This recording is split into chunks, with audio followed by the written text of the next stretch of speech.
Hello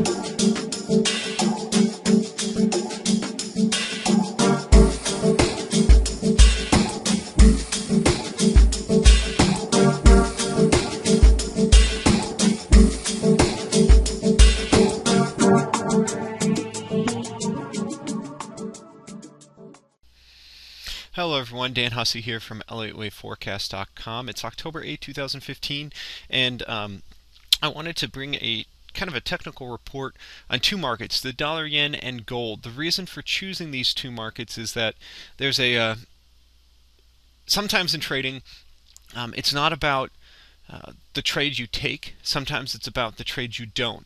Or, in other words, the markets that you choose to intentionally sit on your hands and wait for more resolution. This typically happens for, let's say, trend traders when the market isn't trading, or more range-bound traders, or people who trade stochastics and other non-trending indicators.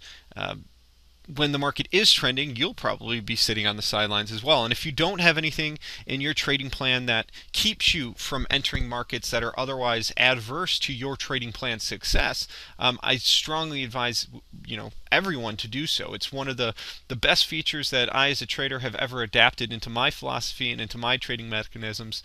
And let's go over a few of those. So for starters, the dollar yen, without giving too much analysis away here, in the live trading room we have adapted to talk about these orange boxes that are created effectively when markets begin to chop.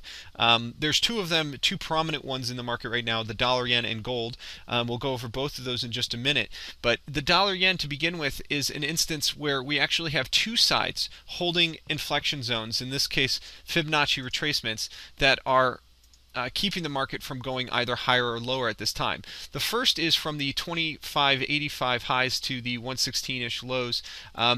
A 50% short traded in the market at the 121 handle. That 50% line is this blue line here, and began to become the resistance zone that the market otherwise has been holding the market compressed under. Inside of that level, then off the lows, we have been holding a 50% long. That inflection zone has become the support level that this market has otherwise chopped between. And because we have the nature here is two sides both holding their levels, the market is unable to break out of those. This is an easier one in the market to see. It's probably the most prominent that occurs, and it's a no trend or no trade zone that I have in my repertoire that allows me to sit out of the market until resolution is made. In this case, breaking of 61.8 lines on either side would then give the opposing setup. In this case, if it went higher, the longs would have an opportunity to take the market higher, and if it goes lower, the shorts have the opportunity to take the market lower, right? Or bulls and bears, long, shorts, however you want to look at it, it's two sides to the same coin that makes a market. So this case is where the dollar yen is holding both a long and a short setup from 50% inflection zones. Bears and bulls have been unable to break either side, and if you put this in terminology like two sports teams playing a game, this is like having two defenses that are very strong without very good offenses. So you very would likely have a game with very low scoring, neither side's able to take control, and you have a defensive battle here going on between two sides. So it's very clear to see the support and resistance that hold and keep a market going sideways. Now this is an idea that we use every single day to determine when to basically sit on our hands, not look for those trend trades, and wait for the market to resolve itself.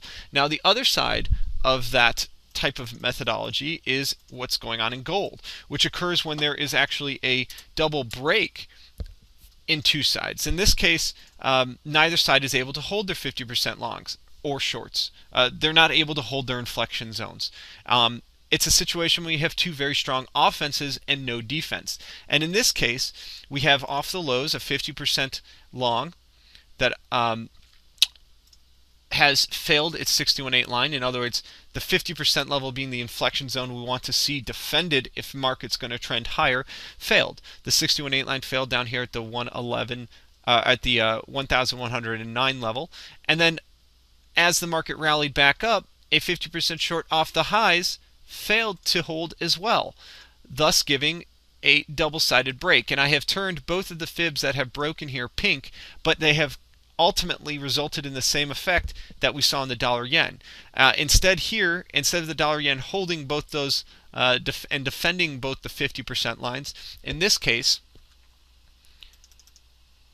gold, let me bring up gold again, there we go, has broken the 61.8 lines, and oftentimes it will continually test and break those 61.8 lines as it oscillates and compresses in the near term. Now, this doesn't mean, though, that the market will go sideways for an extended period of time. It simply means that there is no trades that are safe to take inside of this box now. If you were to start drawing fibs inside the box, you notice almost none of them have worked. Well, there's a reason for that. There's no side in control of the market at this time, and both sides are getting their stops run. If you use a 50% line as entry, your 61.8 line to 76.4 line is probably your stop, and the market has just gone hunting.